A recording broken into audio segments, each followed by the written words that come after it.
Welcome to the 700 Club. Washington, D.C. is almost unrecognizable. Our nation's capital has been turned into a fortress.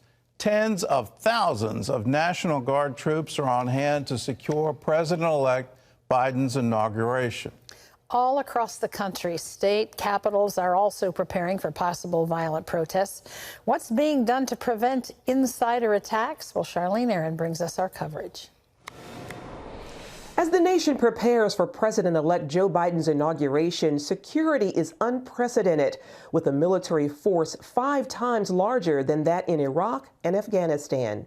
This is the scene in the nation's capital. Some 25,000 National Guard troops, armed forces on the ground, blockades, barbed wire fencing, and miles of security checkpoints ahead of Joe Biden's presidential inauguration. The military working to make sure there are no security risks within the ranks. There are guardsmen from all 50 states, all territories are here supporting the District of Columbia National Guard. I can tell you, working in Washington, D.C., it's not the District of Columbia out there, it's the District of Afghanistan. I mean, it's bad.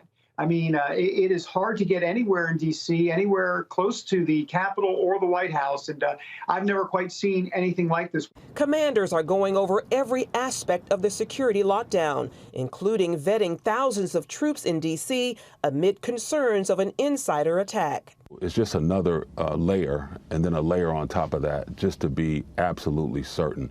But everybody joining the military is screened in, and for an event like this, you're screened out.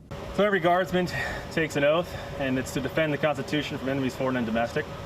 And as we've seen, sometimes the enemies are a little closer to home. Monday, authorities arrested an Army reservist from New Jersey in connection with the riot at the U.S. Capitol.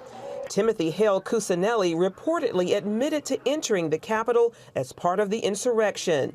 Another concern, armed attacks as well as homemade bombs. We are a part of the layered defense to ensure that the bubble that will be around the vice president and the vice president-elect and the president-elect, so that we can have a peaceful transfer of power. With nerves already on edge, a security alert Monday morning sent people running through the halls of Congress. Turns out it was a small fire at a homeless camp about a mile from the U.S. Capitol. But it was another sign of the tension inside the nation's capital after the deadly insurrection on January 6th. All this as state capitals are also on alert for potential Inauguration Day violence. Eric Phillips has that part of the story from Richmond, Virginia. You can see that things are quiet in Richmond's Capitol Square right now, and while the streets are relatively empty, authorities remain on guard for what could happen. Precautions are plentiful, including barriers, boarded up windows, and bolstered reinforcement numbers. In the name of safety, officials allowed no permitted events on the Capitol grounds Monday when gun rights activists hold their annual event as part of Lobby Day. No more gun control! Last year, some 22,000 people showed up, but this year, organizers were forced to shift formats. That meant using a car caravan to express their support for gun rights, while small crowds, some heavily armed, would cheer the cars on and walk through closed downtown streets carrying their pro-gun message. Sometimes life throws curveballs at you, so you got to take it as it comes. And like I was saying before, you know, there's always other ways to accomplish your goals. It was still wrong because we had this plan, you know, months in advance. It's planned every year. I don't think anything's going to happen. I think it's going to be a peaceful day today, and I think it's going to be peaceful on Wednesday. How can you be so sure? Well, I can't. I mean, all we can do is pray to God. They're getting into the Capitol tonight. After the January 6th riot, Capitol authorities say they received intel of credible threats to all 50 state houses. We're supposed to be the land of the free. That is a joke. That is a complete joke. In advance of protests, officials across the country put extra security in place just in case, with shored up buildings and a show of force. Back here in Richmond, authorities urge that people avoid the downtown area around the Capitol for the next several days.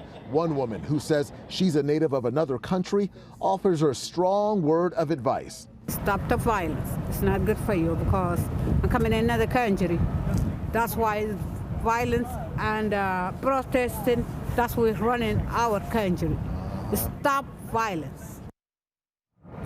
Though there were no serious incidents to speak of yesterday, the heightened sense of security will continue. In fact, Capitol Square here in Richmond will be closed for the remainder of the week. And in these times, less lawmakers will be here than normal as the House of Delegates is meeting virtually while the Virginia State Senate is meeting in person. Gordon. Well, Eric, this event has been held for years and there haven't been any problems with it, but this year is very different. How concerned were state officials and what steps did they take to beef up security? You could tell being on the ground here, Gordon, that state officials were very concerned. And there was beefed up security. You can see these grates right here behind me, these barriers. They were actually moved out a little bit farther yesterday from the building to keep people even further from the building than they are right now. There were dump trucks and roadways blocking off several streets here in downtown Richmond. Some of that has been moved away at this point, but you can still sense a heightened sense of security in terms of a lot of police officers in and around the downtown area. Still, buildings are boarded up. That has continued. I think that there was a collective sigh of relief yesterday, but not one that is leading people to rest on their laurels, knowing that there's still tomorrow, which is the inauguration, and then this credible threat that is really sort of to the point where they don't know when someone could strike. So it's always a case of remaining on high alert, and I think that's going to be the case for the duration. Well, tell us what the plans are going forward, because if there is a credible threat, then at what point in time does that threat get removed? Well, that's the $100 million question. When can we sort of relax a little bit and say it's okay for people to resume normal? And I think that that sense of normalcy is going to take some time. I think that you're going to find authorities urging people, as they have here in downtown Richmond, to stay away from the downtown area if they can. As it stands right now, Gordon, think about it. Most people are working from home because of the pandemic anyway. So in some ways, it's helpful that folks aren't coming down here the way that they normally would. But when you talk about getting back to normal all the way around, we have a long way to go in these times. And I don't think that we're going to see that anytime soon. Well, Eric, thanks for the report. And for everyone at home, please be in prayer. Later in the program, we're going to be praying for the incoming administration. We're going to be praying for the peace of Washington, D.C., and praying for the peace in every single state capital. We need to pray for peace because in that peace, we will all have peace. In other news, a grim milestone in the COVID-19 pandemic. More than 400,000 Americans have died. John Jessup has more on that story from the CBN newsroom. John? That's right, Gordon. Doctors believe the newly discovered California variant is behind a massive wave of new cases there. In Los Angeles, more than a third of COVID patients could be infected with the mutation. Something that's stickier, like this new variant potentially is, can cause us to have setbacks in all of the hard work that we've done so far. This, as a more contagious variant from the UK, is now in 20 states. The incoming Biden administration shutting down President Trump's plan to reopen the country to travelers from the UK and other countries who've tested negative or recovered from the virus. Biden's press secretary issuing a tweet, "This is not the time to be lifting restrictions on international travel." Well, Treasury Secretary nominee Janet Yellen is calling on Congress to act big to guard against plunging deeper into the pandemic's recession. Yellen's making the case for further congressional action as she and members of Biden's national security team appear on Capitol Hill for their nomination hearings today.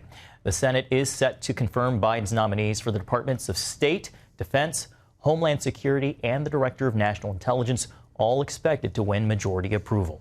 Well, turning overseas now, Israel is preparing for changes in its relations with the United States as the administration comes into office later this week. Outgoing U.S. Ambassador to Israel David Friedman sat down with CBN News to discuss the changes in the Middle East over the past 4 years, such as the Abraham Accords.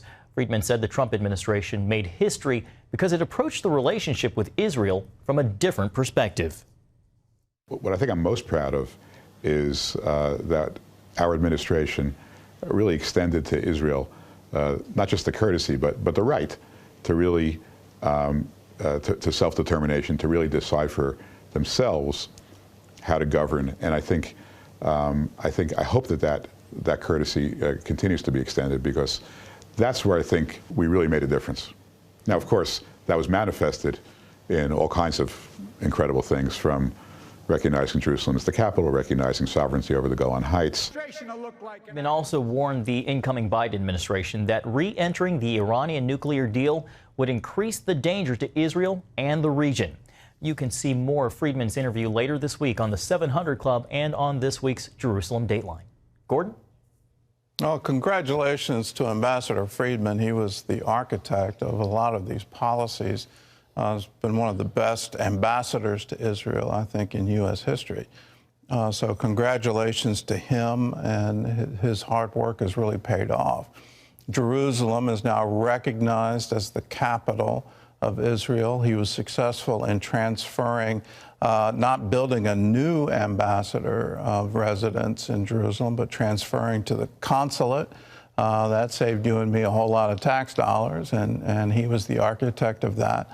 It's an incredible legacy that he leaves. And the biggest thing, keep this in mind, President Trump said, I'm no longer going to support terrorism.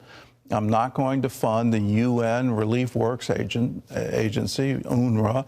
I'm not going to fund the Palestinian Authority as long as they're paying these shaheed, these martyr payments, to people who are killing Israelis. American taxpayers should not be supporting terrorism and should not be supporting people who kill Jews. And what a wonderful recognition of the reality on the ground and saying no more. My hope, my prayer is the Biden administration will keep that policy because we absolutely need to.